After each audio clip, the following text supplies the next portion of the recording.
आप लोगों का बहुत बहुत आभार और हृदय से नमन कि आप सब आते हैं।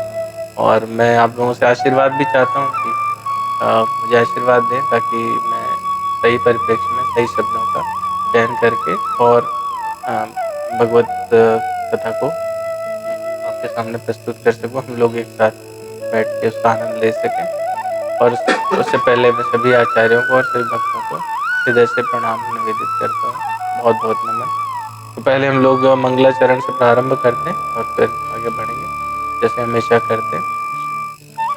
वर्णानामर्थ संघानाम रसानाम छंदसामपि मंगलानाम च करतारो वंदे वाणी विनायकौ भवानी शंकरौ वंदे श्रद्धा विश्वास रूपिणो याभ्यां विना न पश्यन्ति सिद्धा स्वान्तस्तमीश्वरम् वंदे बोधमयं नित्यं गुरुं शंकररूपिणं यमाशितो हि वक्रोऽपि चन्द्रः सर्वत्र वन्दते सीताराम गुणग्राम पुण्यरण्य विहारिणो वंदे विशुद्ध विज्ञानो कवीश्वर कपीश्वरो वागर्ताविव संपृक्तो वागर्त प्रतिपत्तये जगतः पितरो वंदे पार्वती परमेश्वरो कर्पूर गौरम करुणावतारम संसार सारम भुजगेन्द्रहारम सदा वसंतम हृदयारविंदे ओम भवानी सहितं नमामि।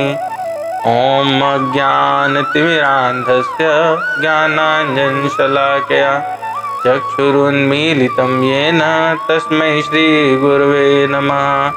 श्रीचैतन्यमनोभीष्टं स्थापितं येन भूतले स्वयं रूपः कदा मह्यं ददाति स्वपदान्तिकं वन्देऽहं श्रीगुरोः श्रीयुतपदकमलं श्रीगुरून् वैष्णवांश्च श्रीरूपं साग्रजातं सगणरघुनाथान्वितं तं सजीवं साद्वैतं सावधूतं परिजनसहितं कृष्णचैतन्यदेवं श्रीराधाकृष्णपादान् सगणललिता श्रीविशाखान्वितांश्च।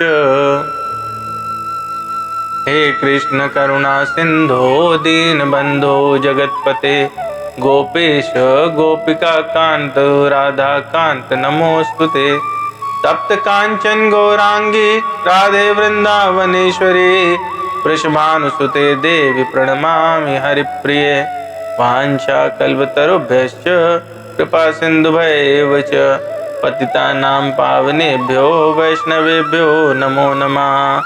श्री कृष्ण चैतन्य प्रभु नित्यानंद श्री अद्वैत गदाधर श्रीवासादि गौर भक्त वृंद हरे कृष्ण कृष्ण कृष्ण हरे हरे हरे राम राम राम हरे हरे।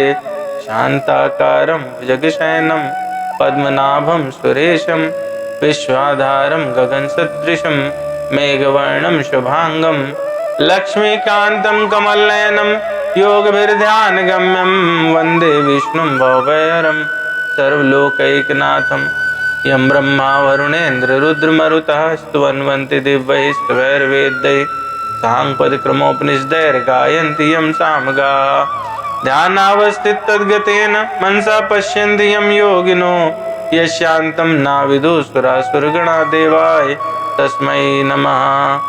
गुरुर्ब्रह्मा गुरुर्विष्णु गुरुदेवो महेश्वरा गुरुर्साक्षात् परब्रह्म तस्मै श्री गुरुवे नमः। ओम वेदाय गुरुदेवाय विद्महे परम गुरुवे धीमहि तन्नो गुरु प्रचोदयात्। ओम परम तत्वाय नारायणाय गुरुभ्यो नमः। ओम गुं गुरुभ्यो नमः। ओम गुं गुरुभ्यो नमः। ओम गुरुभ्यो नमः। बोलिए सद्गुरुदेव महाराज की जय। बोली श्री सीतारामचंद्र भगवान की जय। पवन सुत हनुमान की जय। उमापति महादेव की जय। वृंदावन बिहारी लाल की जय। तो हम लोग वैसे इसके ऑलमोस्ट जो आखिरी वाले श्लोक हैं उन पर पहुंच चुके हैं, परंतु चलो ठीक है, हम लोग वापस उनको रिवाइज कर सकते हैं, रिवीजन का मौका मिल सकता है।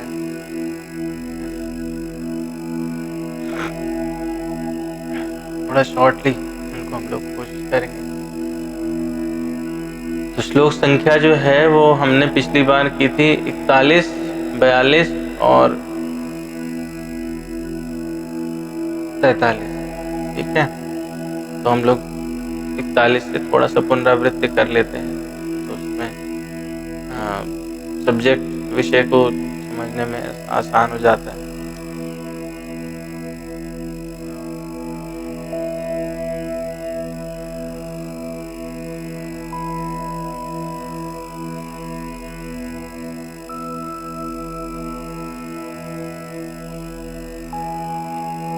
जो श्लोक था 41वां, शंकरो नरकायैव कुलघ्नानां कुलस्य च पतन्ति पितरो योषाम लुप्त पिंडोदक क्रियाः। इसका अर्थ हम लोगों ने देखा था कि इसमें पहले अर्जुन ये चौथा कारण दे रहे हैं कि हमें युद्ध क्यों नहीं करना चाहिए, और वो युद्ध के पक्ष में नहीं है। जब वो युद्ध के बीचों बीच पहुंचते हैं तो उन्हें मोह उत्पन्न हो जाता है, और वो देखते हैं कि इसमें हमें कोई राज्य सुख भी नहीं मिल रहा है, और हमको सारे हमारे जितने भी कुटुंबी लोग हैं वो मारे जाएंगे, तो उनके हृदय में करुणा उत्पन्न हो जाती है। दूसरा भाव आता है, उन्हें लगता है कि कोई सुख नहीं मिलेगा, और फिर एक भाव और उत्पन्न होता है उनके अंदर कि हमारे कुल का नाश होने लगेगा।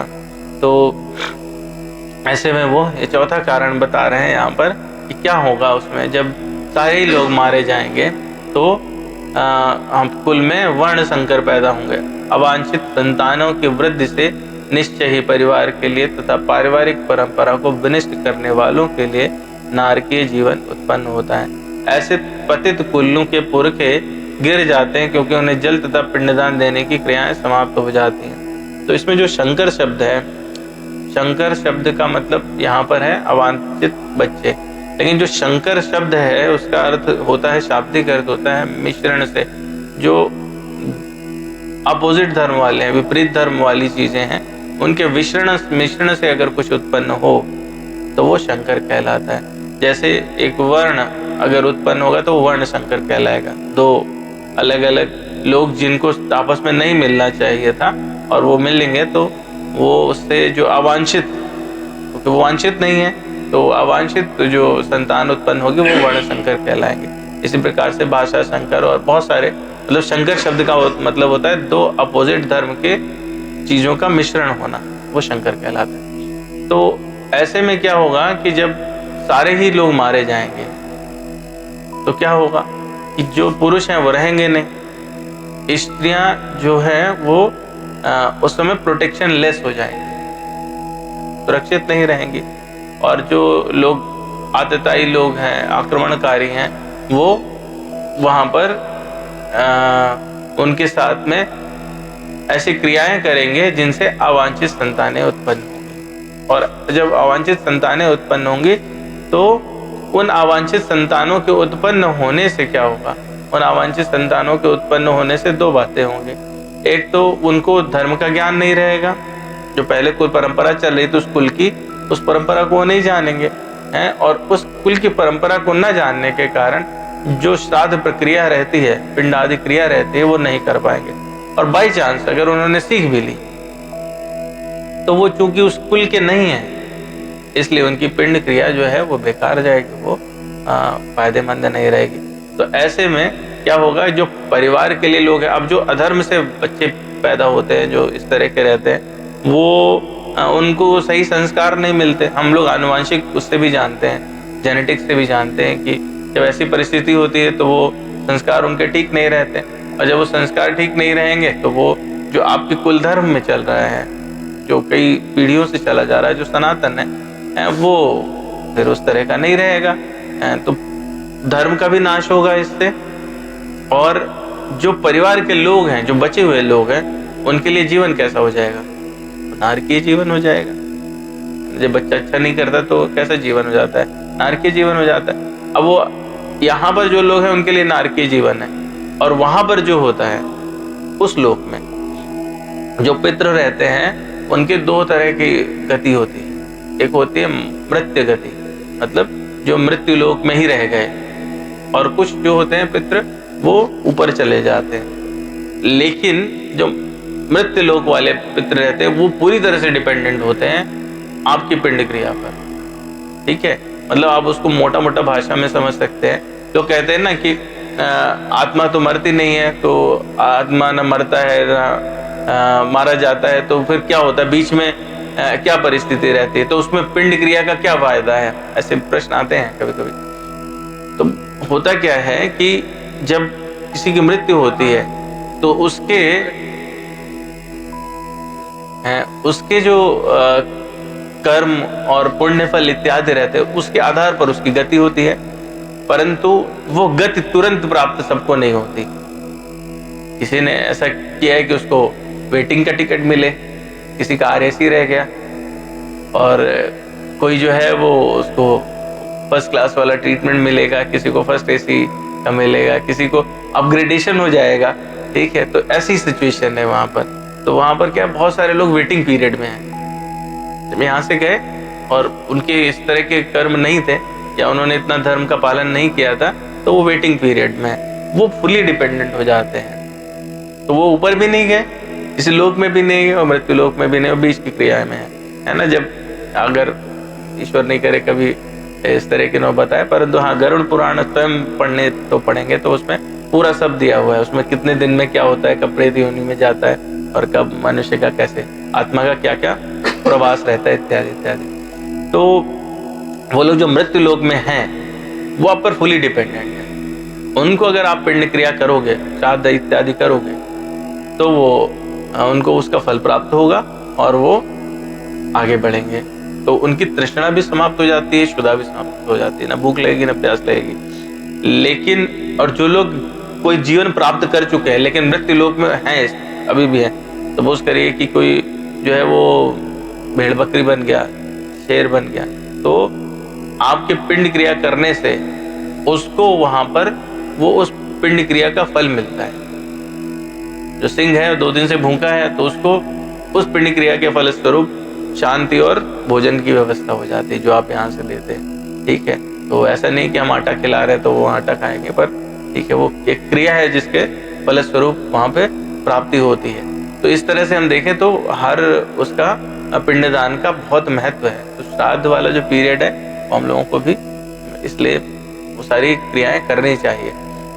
तो इस तरह से हम अपने जो पूर्वज हैं उनको हेल्प करते हैं उनकी शुद्धा करने में, और वो हमको फिर उसके लिए आशीर्वाद देते हैं, और उनके आशीर्वाद से ही आपकी उन्नति होती है। तो अगर किसी के यहाँ बहुत उन्नति हो रही है तो उसमें आप जान लीजिए कि जो देव कृपा तो है ही, लेकिन वो पितरों की कृपा भी है। पितरों के आशीर्वाद से बहुत तेजी से उन्नति होती है। तो अब जब उस कुल के नहीं है तो वो पितरों वाली क्रिया भी बंद हो जाती है। तो इस तरह से दोनों ही जगह पर वो ऊपर से क्या होगा, उनका पतन होने लगेगा। तो जिस स्टेज पर रहेंगे उसे फॉल डाउन कर जाएंगे ना, तो वो नरक में चले जाएंगे। ठीक है, तो जो यही कह रहे हैं यहाँ पर अर्जुन की दोनों तरह की से हास हो जाता है, उनकी पिंडोदक क्रिया भी चली जाती है और नरक वाली परिस्थिति हो जाती है। इसमें अगर हम लोग देखें तो जो कंसिक्वेंस है, करीब 8 कंसिक्वेंस बताते हैं। पहले क्या होगा, कुल का क्षय हो जाएगा, लोग मारे जाएंगे। लोगों के मारे जाने से कुल धर्म का नाश हो जाएगा, और कुल धर्म के नाश होने पे जो बचा हुआ कुल है, कुछ स्त्रियां हैं, तो उनके लोग ऊपर अधर्म हावी होने लगता है। अधर्म हावी होगा तो अधर्म प्रमुख हो जाएगा और कुल की स्त्रियां दूषित हो जाएंगी। उससे क्या होगा, वर्ण संकर उत्पन्न होंगे, अवांछित संतानें, पारिवारिक परंपरा विनिष्ट हो जाएगी, जल और पिंडदान की क्रियाएं समाप्त हो जाएंगी और पितृ गिर जाएंगे। तो इस तरह से देखें तो अर्जुन यहाँ पर 1 2 3 4 5 6 7 8 इफेक्ट बता रहे हैं। युद्ध होगा तो उससे ये 8 इफेक्ट आएंगे जो फ्यूचर में देखने को मिलेंगे। और हम लोगों का जो कर्तव्य रहता है वो है कि हमें पितृ ऋण चुकाना चाहिए। तो पितृ ऋण चुकाना चाहिए, उसके लिए पिछली बार भी हमने डिस्कस किया था कि ये 11वें स्कंद के 5वें अध्याय का 41वां श्लोक है। देवर्षि भूताप्नृणाम पितृणाम न किंकरो नायमृणी च राजन् सर्वात्मना यः शरणं शरण्यं गतो मुकुंदम परिहृत्य कृतम्।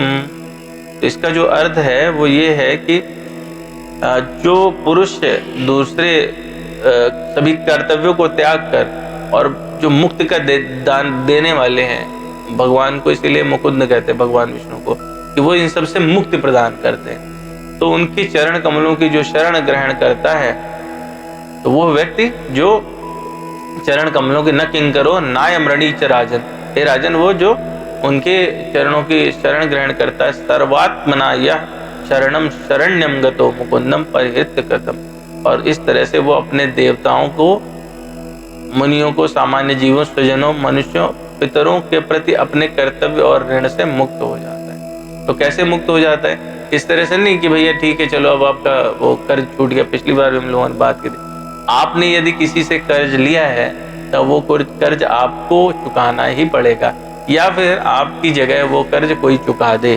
तो जब आप भगवान के चरणों की शरण लेते हैं तो वो जिस भी परिस्थिति में आपकी पीढ़ियां हैं, पिछली 21 पीढ़ियां, आने वाली भी पीढ़ियां, वो सारी की सारी भगवान उनका कल्याण कर देते। तो उसमें आपको श्राद्ध क्रिया की फिर आवश्यकता नहीं रह जाती, क्योंकि आप जो है वो हाईएस्ट अथॉरिटी के पास चले जाते हैं। और जो पितृ ऋण है, क्योंकि उनको वहां से उसका लाभ मिल जाता है, तो आप पितृ ऋण से मुक्त हो जाते हैं। कर्जा तो निपट गया ना, तो अब कोई कर्ज वाली परिस्थिति रहेगी नहीं। तो ये हमको ध्यान देना चाहिए। तो इस तरह से देखिए, पहला क्या था? भौतिक करुणा। दूसरा कारण बताया सुख में हानि। तीसरा उन्होंने बताया पापों का भय। और चौथा उन्होंने बताया कुलवंश का नाश। ठीक है, अगला श्लोक हम लोगों ने देखा था पिछली बार, दोष रहिते कुलग्ना नाम वर्ण शंकर कारकई उत्सादयन्ते जाति धर्मा कुल धर्मा शाश्वता।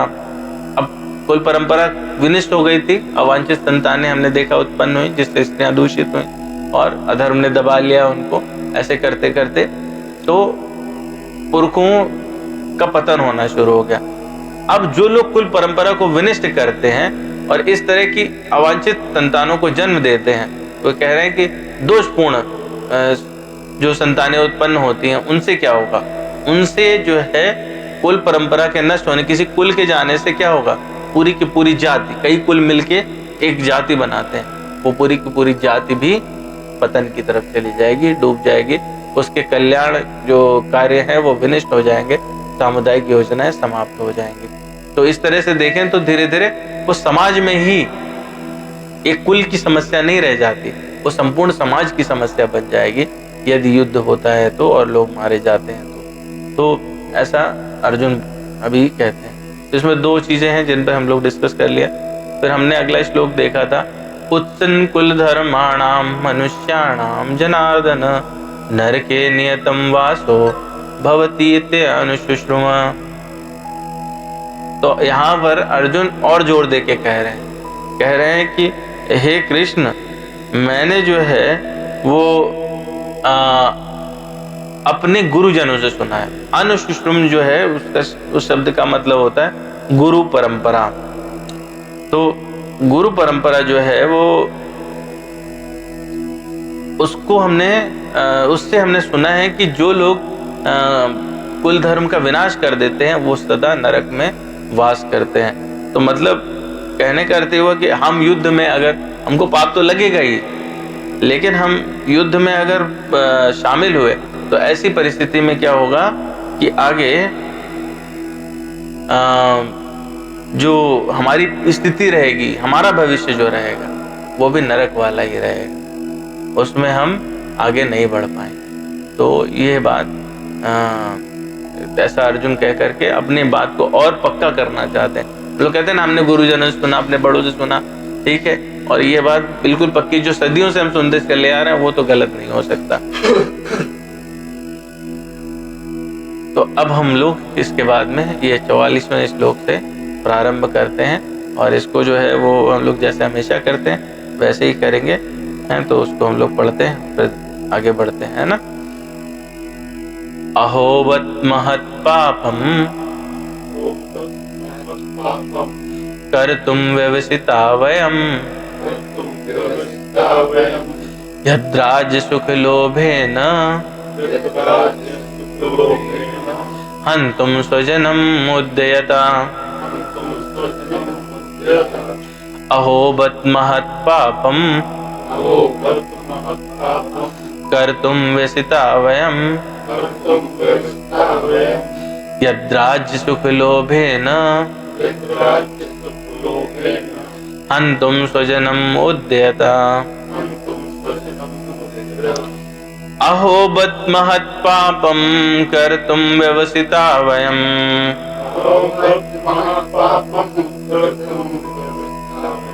यद्राज्य सुख लोभेन हन्तुं स्वजनम् उद्यता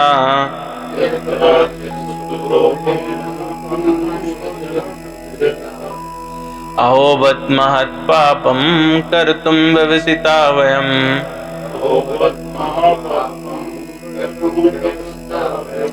यद्राज्य सुख लोभेन हन्तुं स्वजनम् उद्यता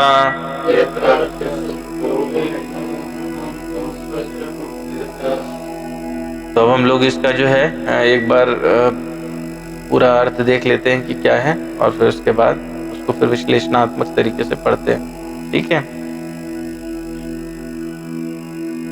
अहो मतलब ओ, बत मतलब आश्चर्य है, महत मतलब महान, पापम मतलब पाप कर्म, कर तुम करने के लिए, व्यवसिता निश्चय किया है। तो किसने निश्चय? तो कृष्ण कह रहे हैं कि ओ देखो, हम कितने आश्चर्य की बात है कि हम लोगों ने एक महान पाप करने का निश्चय किया है। वयम हमने, यत क्योंकि, राज्य सुख लोभे, राज्य सुख लालच में आकर, अंतुम मारने के लिए, तो जन्म अपने संबंधियों को उद्यता तत्पर, तो अपने संबंधियों को मारने के लिए तत्पर हो रहे हैं। ओ कितने आश्चर्य की बात है कि हम सब जघन्य पाप कर्म करने के लिए उद्धत हो रहे हैं और राज सुख भोगने की इच्छा से प्रेरित होकर अब संबंधियों को ही मारने पर तुले हैं। तो यहाँ पर मतलब कह रहे हैं अहोबत, पहला शब्द है ना अहोबत। अहो शब्द का मतलब हमने देखा कि आश्चर्य प्रकट कर रहे हैं, और कह रहे हैं ये घोर आश्चर्य है। क्यों? क्योंकि दुर्योधन तो या उनके साथ जो लोग हैं वो दुष्ट लोग हैं, तो उनकी बुद्धि भी उससे प्रेरित है, तामसिक बुद्धि वाले लोग हैं। तो उनको तो अगर उनकी दृष्टि धर्म पर नहीं है तो कोई आश्चर्य की बात नहीं है, कोई बड़ी बात नहीं है, लेकिन उन पर लोभ सवार हो सकता है। पर हम लोग जो ये सब समझ भी रहे हैं, हम जानते हैं कि पाप हो रहा है, तो इतना बड़ा भारी पाप हो रहा है, फिर भी हम लोग युद्ध करने के लिए उद्यत हैं। और किसके खिलाफ हम लोग अस्त्र शस्त्र उठा रहे हैं? हम लोग अस्त्र शस्त्र उठा रहे हैं अपने कुटुंबियों के खिलाफ, जिनसे हमारे कुल धर्म का ही नाश होने वाला है। तो ये जो है हमारे लिए बिल्कुल ठीक नहीं है, हम लोगों को इसलिए युद्ध नहीं करना चाहिए। ये कह रहे, तो इसमें मतलब हम लोग सोच भी कैसे सकते हैं, हम लोग इतने पापी होने की सोच भी कह सकते, इतना बड़ा पाप करने के लिए हम क्यों सोच रहे हैं? तो अब इसके बाद में जो है वो 45वें श्लोक में वो कहेंगे कि अब मैं प्रायश्चित करना चाहता हूँ। ठीक है, तो हम लोग 45वां श्लोक देखते हैं। यदि मां प्रतीकारम् अशस्त्रं शस्त्रपाणयः धार्तराष्ट्रारणे हन्युः तन्मे क्षेमतरं भवेत्। यदि मां प्रतीकारम् अशस्त्रं शस्त्रपाणयः धार्तराष्ट्रारणे हन्युः तन्मे क्षेमतरं भवेत्। यदि मां प्रतीकारम् अशस्त्रं शस्त्रपाणयः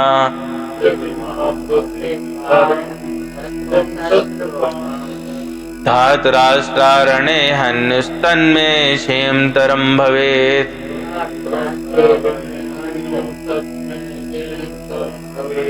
यदि मां प्रतीकारम् अशस्त्रं शस्त्रपाणयः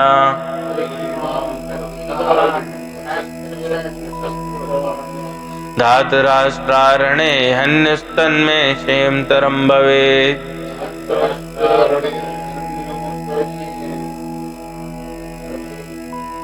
चलिए अब हम लोग इसका देखते हैं शब्द का, एक एक शब्द का अर्थ। तो श्लोक जो है वो कुछ इस प्रकार से है।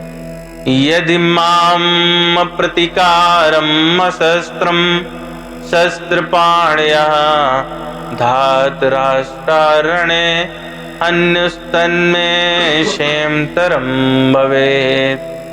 यदि मतलब यदि मां मुझको अप्रतिकारम प्रतिरोध न करने के कारण, मैं अगर विरोध न करूं, अशस्त्रम बिना हथियार के ही, शस्त्रपाण्य शस्त्रधारी लोग, धृतराष्ट्र के पुत्र रणे युद्ध भूमि में हन्यो मार दें, तथा वह में मेरे लिए श्रेष्ठकर क्षेमतरम श्रेष्ठकर भवेत होगा। मतलब मैं अगर अपने हथियार नीचे गिरा दूं और वो लोग शस्त्र धारण किए रहें और वो मुझे मार भी दें युद्ध में, तो यही मेरे लिए ज्यादा श्रेष्ठकर होगा, बजाय इसके कि मैं उनके खिलाफ शस्त्र उठा करके युद्ध करूं। तो अर्थ क्या हुआ? शस्त्रधारी, यदि शस्त्रधारी धृतराष्ट्र के पुत्र मुझ नियत थे तथा रणभूमि में प्रतिरोध न करने वाले को मारे, तो यह मेरे लिए श्रेष्ठकर होगा। तो हम लोगों ने श्रेय और प्रेय पर बात की थी, यहाँ पर देखिए श्रेष्ठकर शब्द दोबारा है। तो अर्जुन के हिसाब से यह धर्म है और धर्म का पालन करना ही परम कल्याणकारी रहता है। तो अभी वो क्या हो गए हैं? पथभ्रष्ट हो गए हैं। जो उनके लिए श्रेष्ठकर नहीं है उसको उन्होंने श्रेष्ठकर मान करके और उनसे कह दिया है कि वो श्रेष्ठकर है। तो वहां पर श्रेयो अनुपश्यामि, मैं श्रेय नहीं देखता हूं, ऐसे से शुरुआत की थी कि जो हम कर रहे हैं उसमें हम श्रेय नहीं देखते हैं। यहाँ से शुरुआत की थी, अब बता रहे हैं अर्जुन को कि मैं श्रेय किसमें देख रहा हूं। ठीक है, तो इस तरह से अगर हम देखें तो अर्जुन ये मतलब बता रहे हैं कि आप समझ नहीं रहे बात को। ठीक है, मुझे ज्ञान है कि मैं क्या प्रॉब्लम है और क्या। अभी इस श्रेय शब्द जो है इसके बाद अभी दूसरे अध्याय में रिपीट होगा हम लोगों का, और वहां पर वो कहेंगे कि मैं अब कंफ्यूज हूं, जो मेरे लिए श्रेष्ठकर है वो आप मुझे बता दीजिए। तो जो श्रेय शब्द है वो वहां से श्रेय की सही परिभाषा अपने को देखने को मिलेगी कि क्या है। तो यहाँ पर हम लोग देख रहे हैं कि अर्जुन जो है अब पूरी तरह से हथियार डालने के मोड में आ चुके हैं, है ना। और वो क्यों ऐसा कर रहे हैं? कह रहे हैं कि इसमें कौन कौन मारे जाएंगे? इसमें हमारे गुरुदेव मारे जाएंगे, हमारे जो करीबी लोग हैं वो मारे जाएंगे, और इन सबको मारने से मुझे जो पाप लगेगा कम से कम उससे तो बच जाऊंगा। युद्ध नहीं करूंगा तो उससे उस पाप से बच जाऊंगा, और उस पाप से जब मैं बच जाऊंगा तो मैं शुद्ध रहूंगा, मेरा प्रायश्चित हो जाएगा। लोग मुझे मार देंगे तो प्रायश्चित करने के कारण मैं शुद्ध रहूंगा और मुझे उच्च लोकों की प्राप्ति होगी, ऐसा बोल रहे हैं वो। तो ऐसे मैं उच्च लोक की प्राप्ति कैसे हो सकती है? अगर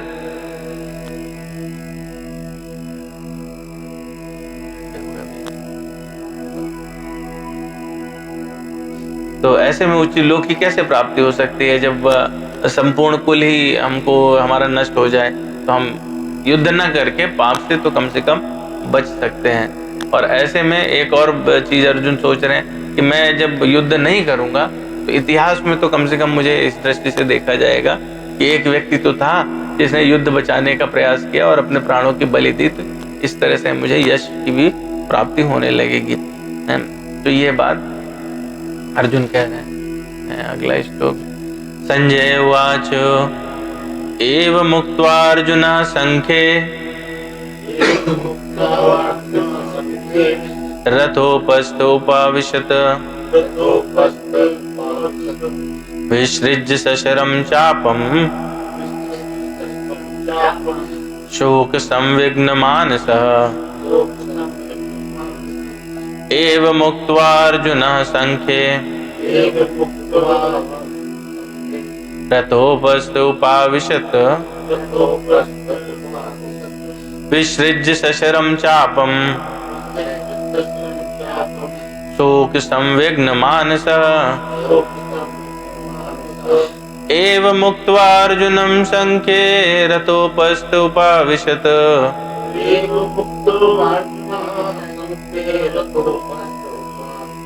विसृज्य सशरं चापं शोक संविघ्न मानसः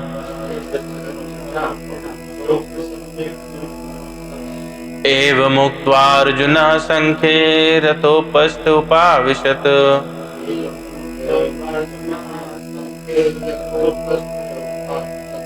विसृज्य सशरं चापं शोक संविघ्न मानस।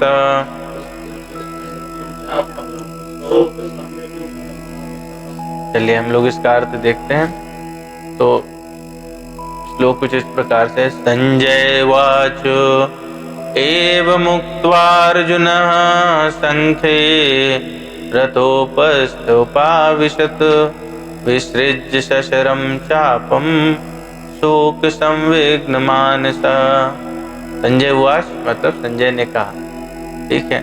और एवं इस प्रकार उक्त्वा कहकर अर्जुन संख्ये यानी युद्ध भूमि में रथ के उपस्थित आसन पर उपाविशत पुनः बैठ गया। विसृज्य एक ओर रखकर सशरम बाणों सहित, चापम धनुष को, शोक से, संविघ्न संतप्त मानसा मन के भीतर। तो अब क्या संजय बता रहे हैं किसको? धृतराष्ट्र को। कि सिनेरियो जो चल रहा है संजय डिस्क्राइब कर रहे थे ना, तो ये मतलब डबल संवाद चल रहा है। लोगों ने डिस्कस किया था याज्ञवल्क्य और जन्मेजय के बीच में संवाद था, और वो संवाद बता रहे हैं कि संजय वो बता रहे हैं जन्मेजय को कि संजय धृतराष्ट्र को ऐसा बता रहे हैं, और संजय धृतराष्ट्र को क्या बता रहे हैं जो युद्ध में हो रहा है। तो संजय क्या कहते हैं कि युद्ध भूमि में इस प्रकार कहकर अर्जुन ने अपना धनुष तथा बाण एक ओर रख दिया और शोक संतप्त चित्त से रथ के आसन पर बैठ गया, सिर पकड़ के बैठ गया। तो जो उसका हाथ गांडीव पे कसा हुआ था और दूसरे हाथ में उसने बाण सोचा कि संधान करना है, अभी उसके हाथ से गांडीव पहले फिसल गया और उसने अपना जो तूणीर है वो भी गिरा दिया, और वो इतना शोक संतप्त हो गया, इतना शोकाकुल हो गया कि उसको समझ नहीं आ रहा और वो रथ पे बैठ जाता है। उसके हिसाब से क्या है, युद्ध करना संपूर्ण अनर्थों का मूल है, और युद्ध करने से कुटुंबियों का नाश होगा, परलोक में नरकों की प्राप्ति होगी। और इन सब से जब वो उसने सारा युक्त प्रमाण से भगवान को ये सब बता दिया, तो अब वो कह रहा है कि मुझे जो है वो अब खड़े रहा नहीं जा रहा है, और बस अब मुझे युद्ध नहीं करना है किसी भी तरह से। वो लोग मुझे मार भी दें, मैं अपने हथियार गिरा देता हूँ, वो लोग मुझे मार भी दें तो भी कोई फर्क नहीं पड़ेगा, बल्कि इससे अच्छा ही होगा, युद्ध भी बच जाएगा और मेरा इतिहास में नाम भी हो जाएगा, और मुझे उच्च लोगों की प्राप्ति भी हो जाएगी, क्योंकि मैं प्रायश्चित कर लूंगा इस प्रकार से।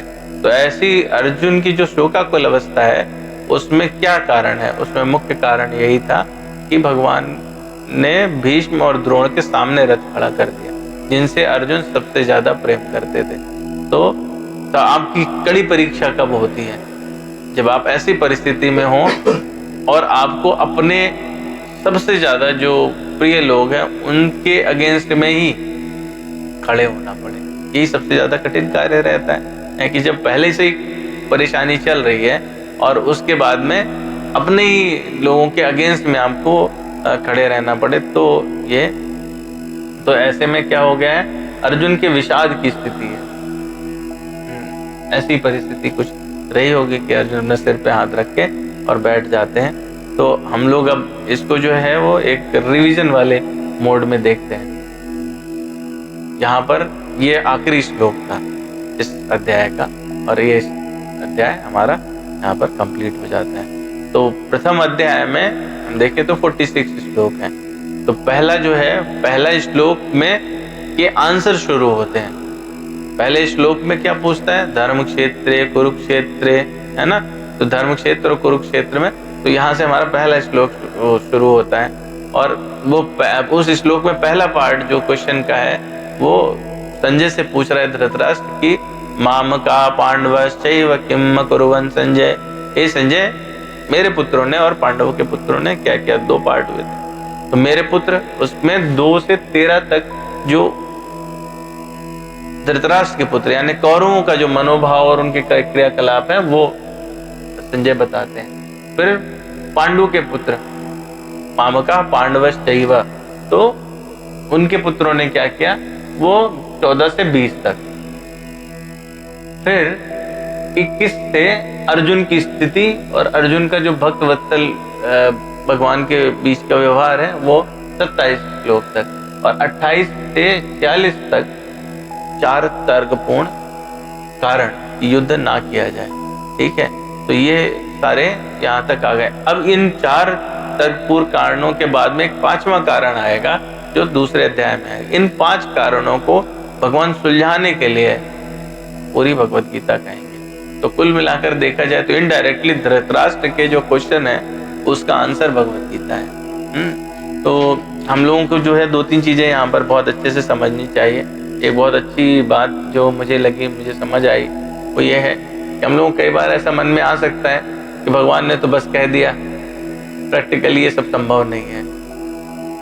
ऐसा आता है ना, हम लोगों के मन में विचार आता है कि प्रैक्टिकली भगवत गीता का अनुकरण करना ये संभव नहीं है, ये तो बस एक धारणा मात्र है कि हमको इसमें जितना हो सके उतना अनुपालन करना चाहिए। बात तो ठीक है जितना हो सके, पर वो पूरा प्रैक्टिकल है और हम लोग सब कुछ उसमें से अनुपालन करने योग्य है।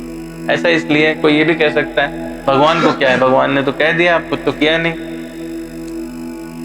भगवान कृष्ण ने कहाँ किया, ऐसे बहुत सारे लोगों के पास वो आते हैं, भगवान कृष्ण ने किया तभी तो कहा, और भगवान कृष्ण ने उसको पूरा जीवन किया, और उससे पहले उन्होंने पूरी भगवत गीता को अपने जीवन में कैसे चलना है, ये भगवान राम के रूप में जब उन्होंने अवतार लिया तो अपना पूरा जीवन उस पर चल के दिखाया। तो उन्होंने पहले चल के दिखाया, फिर उसको बोला कि भैया मेरे जीवन में जो मैंने किया उसका सारांश ये है, आप इसको ऐसे कर सकते हैं, ये मानव जीवन में करना संभव है ना। तो भगवान कृष्ण के जो क्रियाकलाप हैं उनको तो वो तो दैवीय हैं, उनको आप नहीं फॉलो कर सकते। तो भगवान कृष्ण की शिक्षाओं को मानना चाहिए और भगवान राम का अनुकरण करना चाहिए, तभी हमारा जीवन सफल हो सकता है।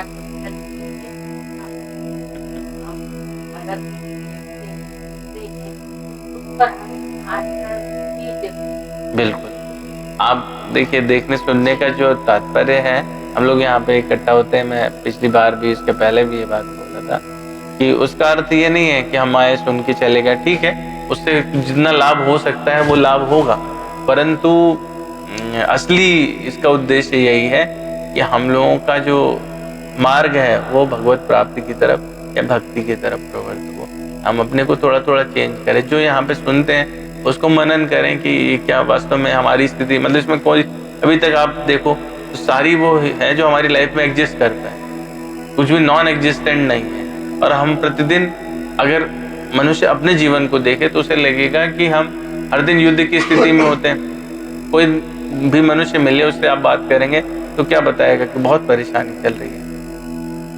90% लोग यही बोलते हैं ना, अरे आपको क्या बताएं, हम तो जैसा जीवन इतना कष्ट में है, और ये मतलब वो घोर युद्ध में ही तो है, और उस युद्ध में वही उसके प्रश्न है जो अर्जुन के प्रश्न है, वही कंफ्यूजन है जो अर्जुन के कंफ्यूजन है, तो उनका आंसर भी वही है जो भगवान बता रहे हैं। और हम लोग आगे चल के जब देखेंगे तो हमको समझ आएगा कि वो सच में प्रैक्टिकल है। वो मतलब ऐसा नहीं है कि हम उसको प्रैक्टिस नहीं कर सकते, हम प्रैक्टिस नहीं करना चाहते हैं।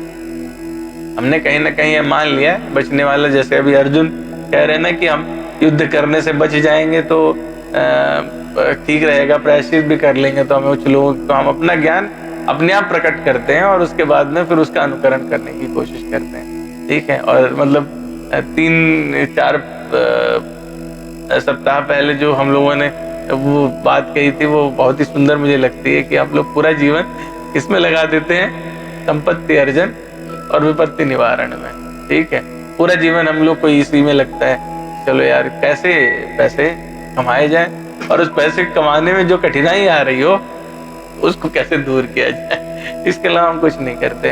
और तो सही बात यही रहती है, जब आप ये दो कार्य करते हैं तो उनका जो प्रतिफल होगा वही मिलेगा, उतना ही मिलेगा आपको। तो आप खाली विपत्ति निवारण ही कर पाते हैं और संपत्ति अर्जन ही कर पाते हैं, और असली संपत्ति तो हमारी छूट जाती है। तो इस तरह से ये वाला जो हमारा अध्याय है वो आज पूर्ण हो जाता है, और हम लोग फिर छोटा सा रिवीजन अगली बार लेके, और अगले अध्याय की महिमा, उस अध्याय को हमको पढ़ने से क्या लाभ होगा, वो उस अध्याय में क्या क्या है सारांश रूप में, वो ये डिस्कस करेंगे, फिर हम लोग अध्याय में प्रवेश करेंगे। तो अगला जो एपिसोड है वो अगर सभी लोग उसको अटेंड करेंगे तो उनको सेकंड अध्याय में दिक्कत नहीं होगी। ठीक है, तो हम लोग को क्या शिक्षा मिली है इसमें ये भी देखते हैं हम लोग।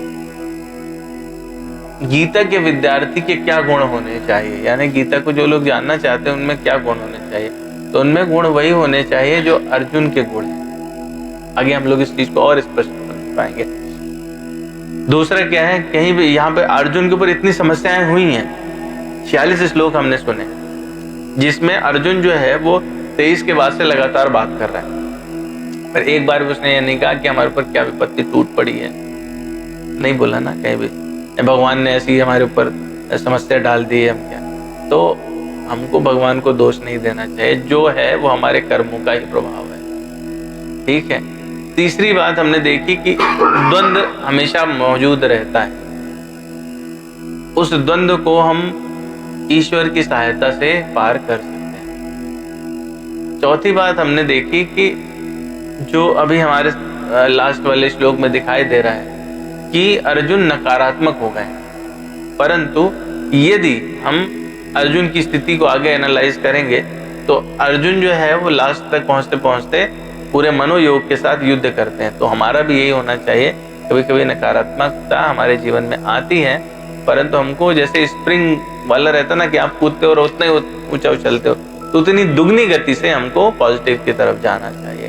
और पांचवी बात जो हम लोग हमेशा कहते हैं, और आप लोग सच में बहुत अच्छे लोग हैं कि ये नहीं कहते कि हमारे पास टाइम नहीं है कि हम भगवत गीता पढ़ सकें, हमारे पास टाइम नहीं कि हम अटेंड कर सकें, तो आप लोग टाइम वो निकालते हैं और हमारे सबके पास टाइम है।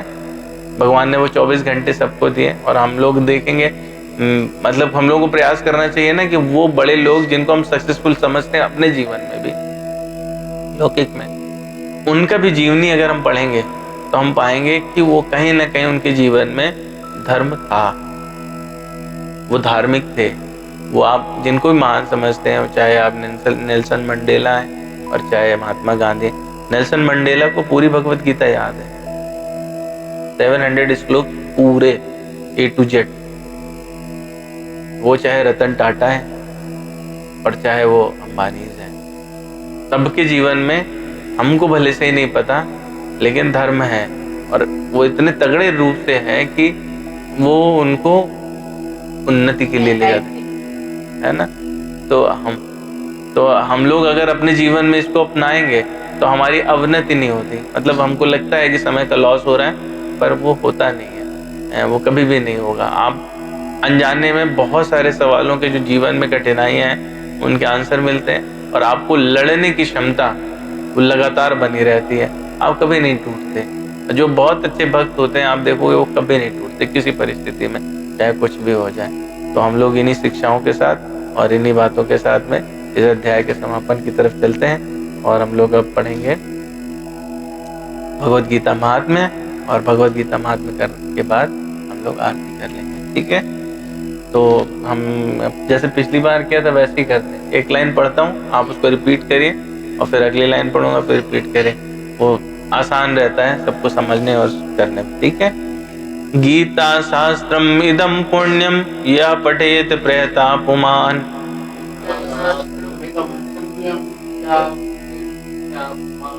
विष्णु पद्म वाप्नोति भय शोकादिवर्जितः,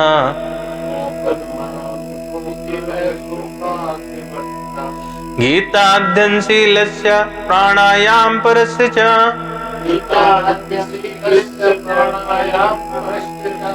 नैव सन्ति हि पापानि पूर्वजन्म कृतानि च,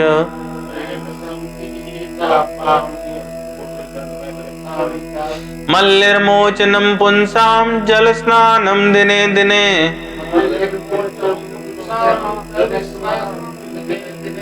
सकृद्गीताम्बसी स्नानं संसारमल्लाशनम्,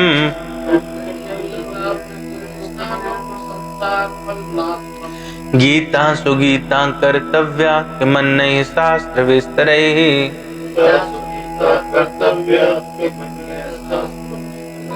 या स्वयं पद्मनाभस्य मुखपद्मादुनिः श्रिताः,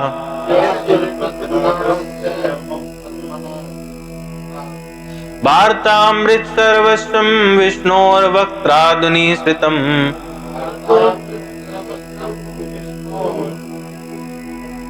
गीता गंगोदकं पीत्वा पुनर्जन्म विद्यते।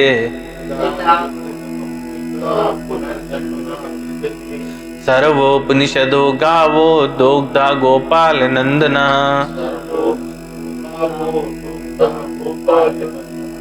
पार्थो वत्सा सुधीर भोक्ता दुग्धम गीतामृतम महत्।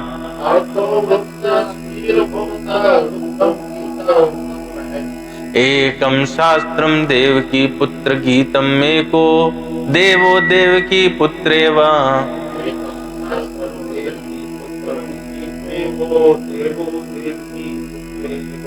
एको मंत्रस्तस्य नामानि यानि कर्माप्येकं तस्य देवस्य सेवा।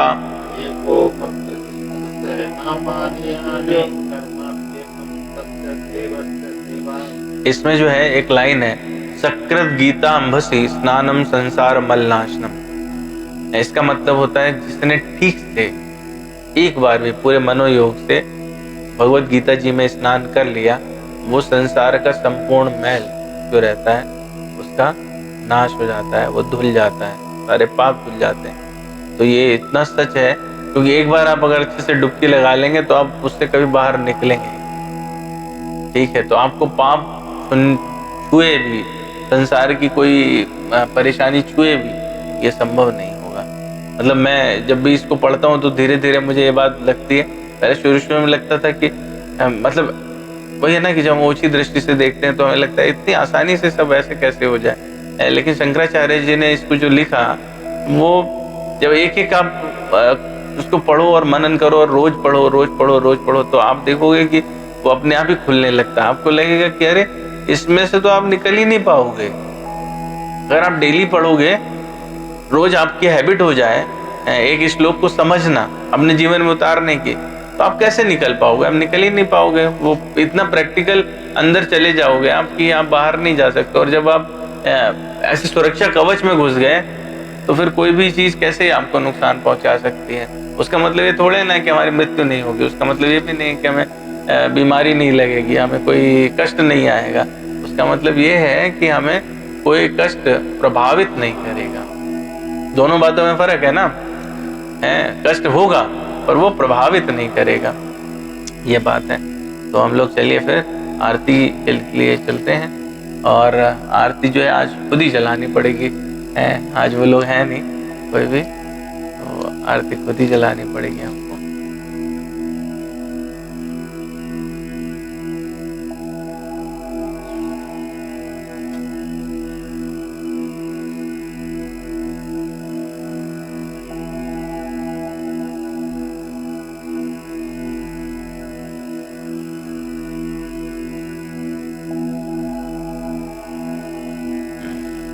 शुरू।